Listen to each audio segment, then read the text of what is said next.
Morning, everyone.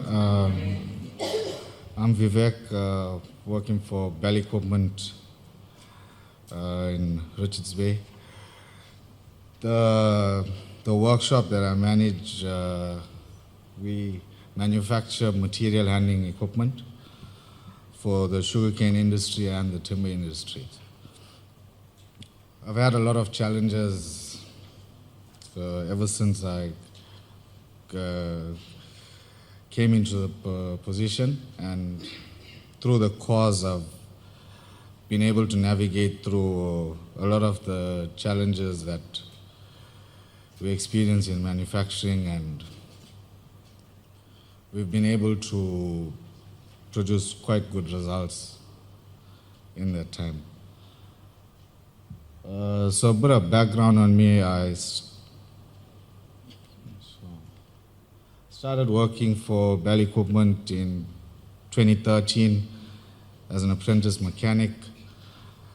Thereafter qualifying in 2017 and took up a job opportunity in Richards Bay on the quality team.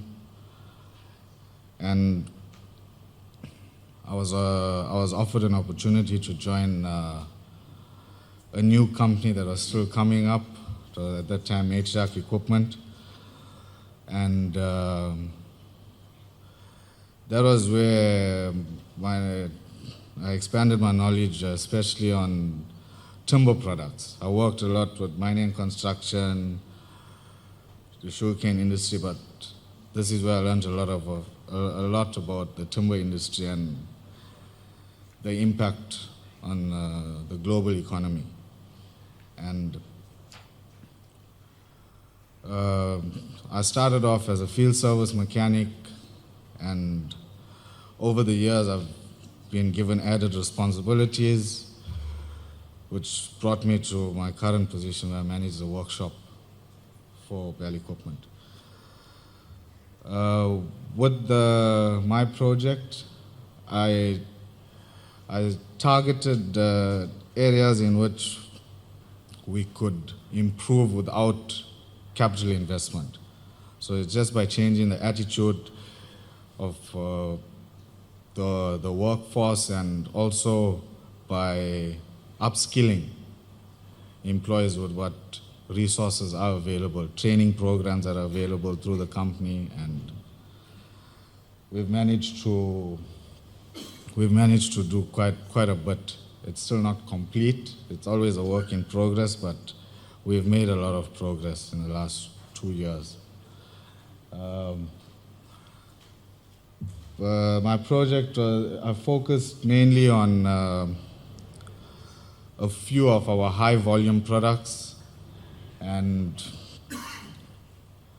the problem we've had, I'm sure everyone in manufacturing feels the same, it's the bill of materials. It's so critical, so important to have that right in order to emphasize lean manufacturing. So time management was very important, getting everyone involved, getting my team involved. As much as I've been on this course, I had to share the knowledge that I've gained from this course with everyone on my team, and in order to have everybody on the same page and move forward together with what we're trying to achieve. And I think we've done quite well so far. There's still a lot more things that we are trying to do, but so far it's been quite a journey. The products that I focused on was mainly the high volume products. If anyone's familiar with earth moving equipment and the different industries it's used in, it takes a lot goes into the product in order to deliver to a customer a piece of equipment that's actually going to benefit their operation. And we have a lot of challenges where customers would initially settle on an order, and then at the last minute they change things around. They want different things, and we have to accommodate that.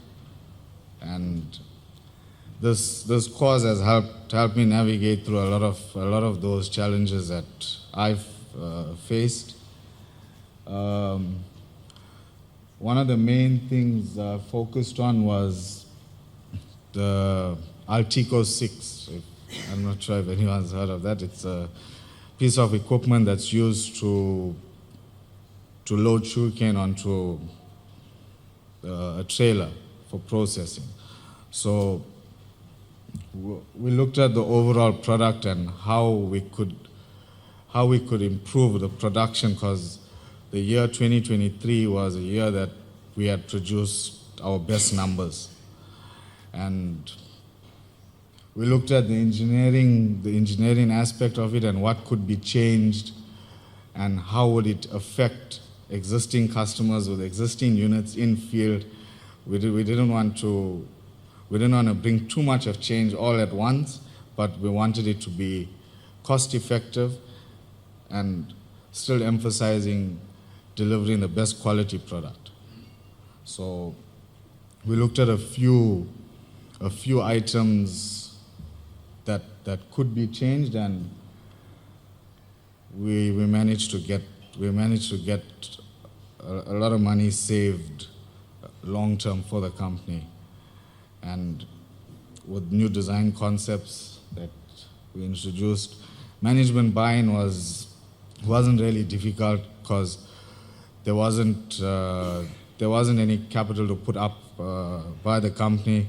This was just a cost-saving initiative to look at how we can just do things better, and that was easy. I had the full support of my manager, Alan Froneman. He is not here today, but Clinton Reed and Leonard Viljoen are also part of the management team representing Bell. So thanks to you for being here, supporting us.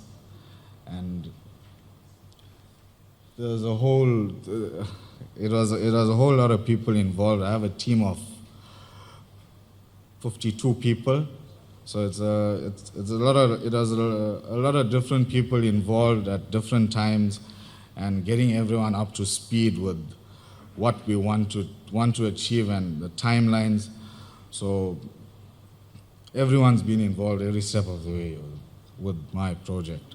And I use the A3 methodology, which helped me a lot to actually identify the problem, look for ways in which we can improve, and it's actually quite a good tool. I recommend it to everyone.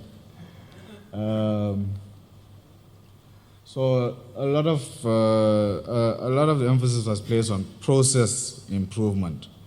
So the way in which we do things. In a production environment, a lot of the times you deal with people that have been doing the same job. It's repetitive for a number of years, and it's difficult to try and change that mentality.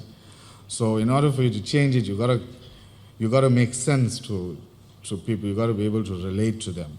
And for me, walking into the position that I'm currently in, coming off the shop floor, I had the understanding of what was required. I knew what I would want to change, and I focused on that, and thankfully everyone on my team was behind me with what I wanted to achieve. And we use the Gantt chart to try and just have a timeline in which we wanted things done, and this worked perfectly. We executed everything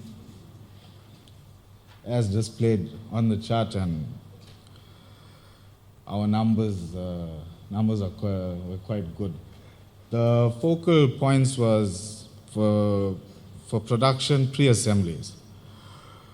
In times where we've had a lot of supplier constraints, we have to deal with a whole lot of different challenges. We focus on what were we in possession of at that time, and how could we utilize that time properly. So a lot of components. If you look at the diagram here, the final product at the top, and these are all different pre-assemblies that can be done beforehand, before you actually put everything together. And we managed to get this done in volumes. We have a workshop capacity to produce 5 machines in a month. We've not ever achieved that prior to 2023. And just with the emphasis on pre-assemblies and time management, it really worked out well for us. And there's a whole lot of things. We ended up saving, based on the 2022 volumes. These are basically the savings. I had a lot of support from our engineering team, who improved a lot of the design aspects of things, where there were components that required engineering or machining.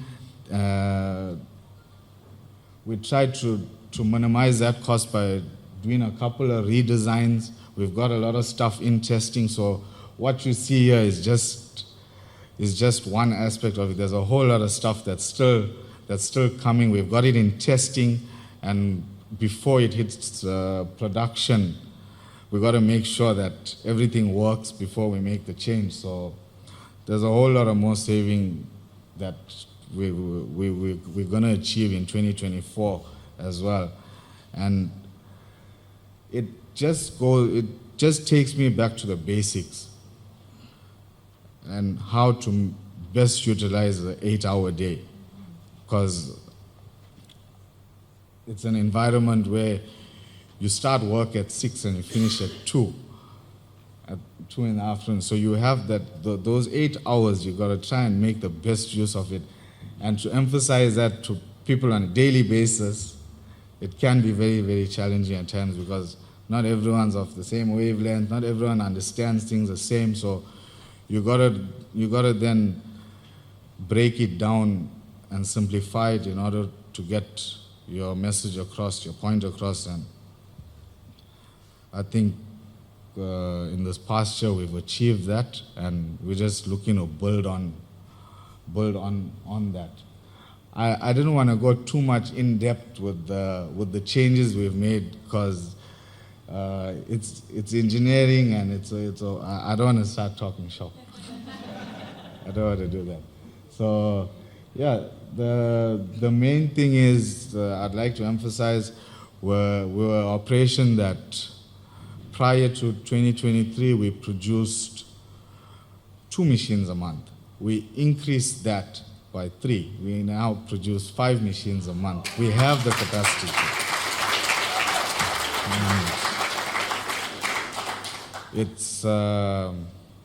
It's been very challenging trying to get everyone's energy levels up to that point where we can produce that. But then you also have to take into consideration, when production and manufacturing, it's a wave.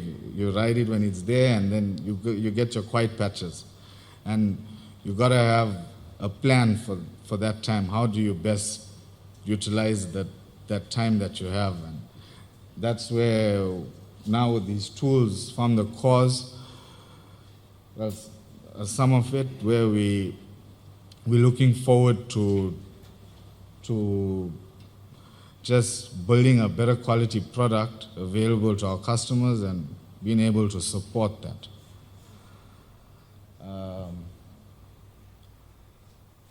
The cause has been very, I'd say, very user-friendly. It was online, and I'd like to thank Robin Archer, our mentor, always available whenever we have questions. The Bell Equipment for providing the opportunity to progress, and that's been I think that's been the best part of it, is to be able to contribute towards growing grow in certain aspects of the business. And I'm thankful to be given the opportunity to be here to speak about that, because there's a whole lot of people today that I left in the workshop that were very enthusiastic about finally hearing about the outcomes of what we've done in the last year and a half, I'd say, and it's been good. So thanks to ELGP for providing this course. It's added a lot of value into what I'm doing. So thanks Shreya, for that.